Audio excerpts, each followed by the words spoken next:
Hello. So welcome to a tutorial with Motion, Apple Motion. This is the icon for it. Double click on it,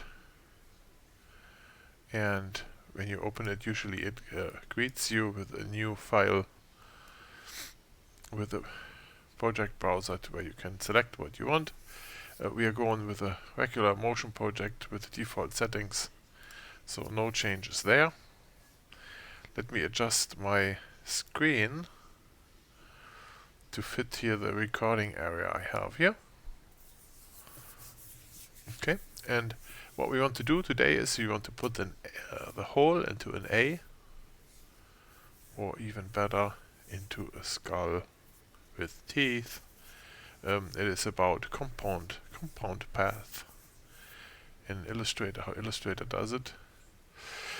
When we start out with a new file, we have already a project layer here, and underneath that a group, and in this group what is selected, we can create here a rectangle or a path. We use the Bezier tool here to create a path, and I'm gonna create a skull,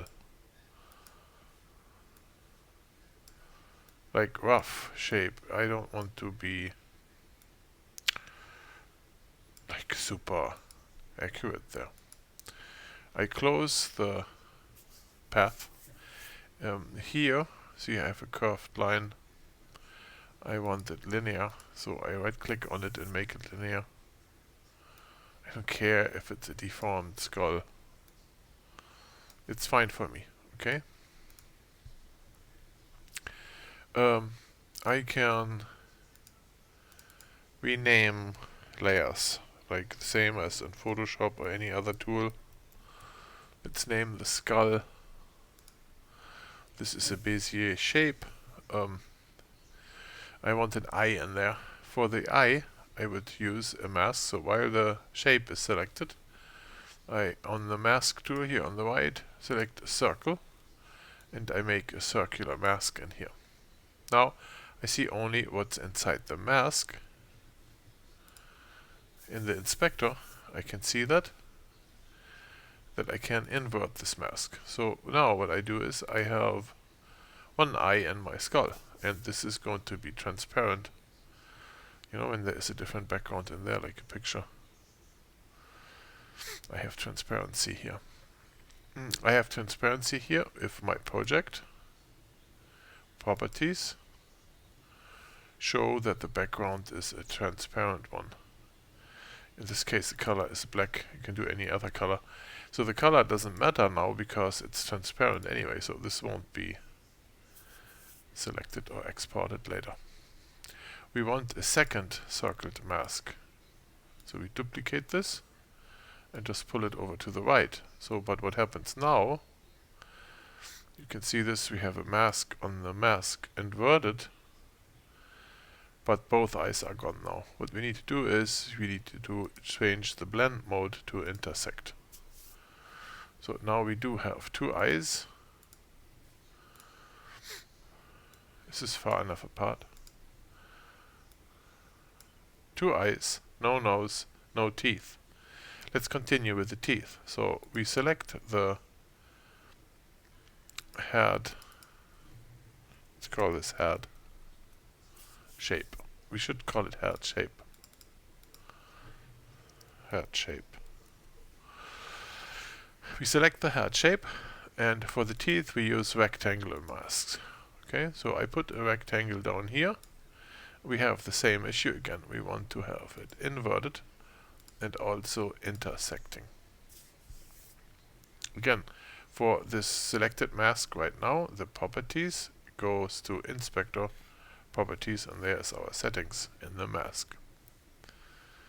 That's good and fine. We have one of those. We want more. We want 1, 2, 3 more teeth, and now we have to move them. Can't see really good here. Let's go to 200. Take the second tooth here, the third tooth, and the fourth tooth.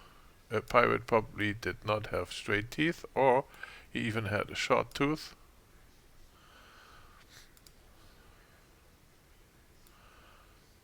they can overlap.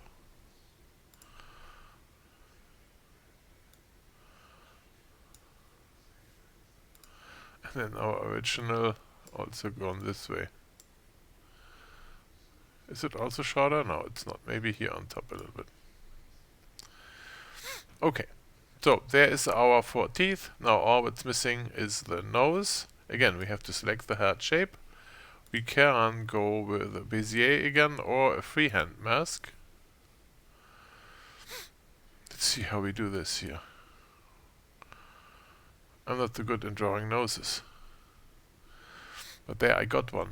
And in my inspector, properties mask, I see again, it's not inverted and it's not intersecting.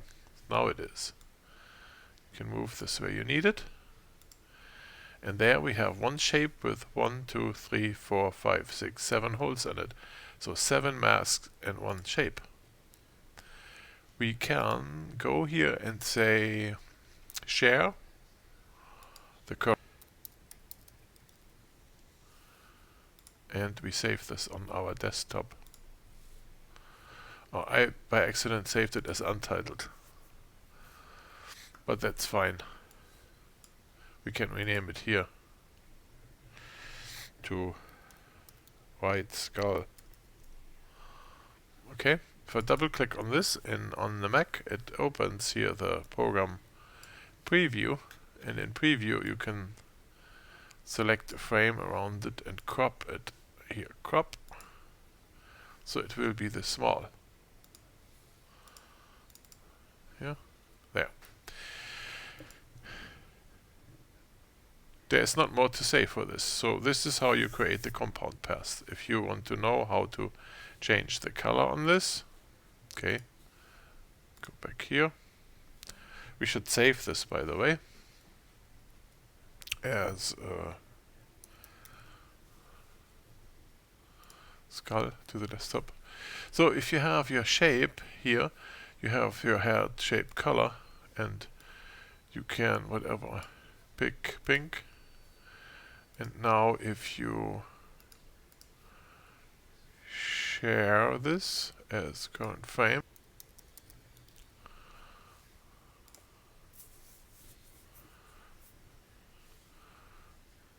you can rename this thing to Pink Skull.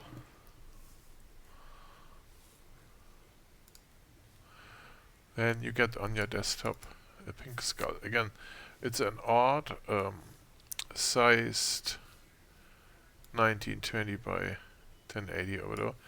You can crop this here with this wonderful preview tool, and then you have a smaller file here. You can then enter this into a Final Cut project, and you will have transparencies in this. Okay, thank you much for watching. Try to subscribe. I'm going to do more videos on this, like beginner videos on how to use the Motion app or the Final Cut Pro app.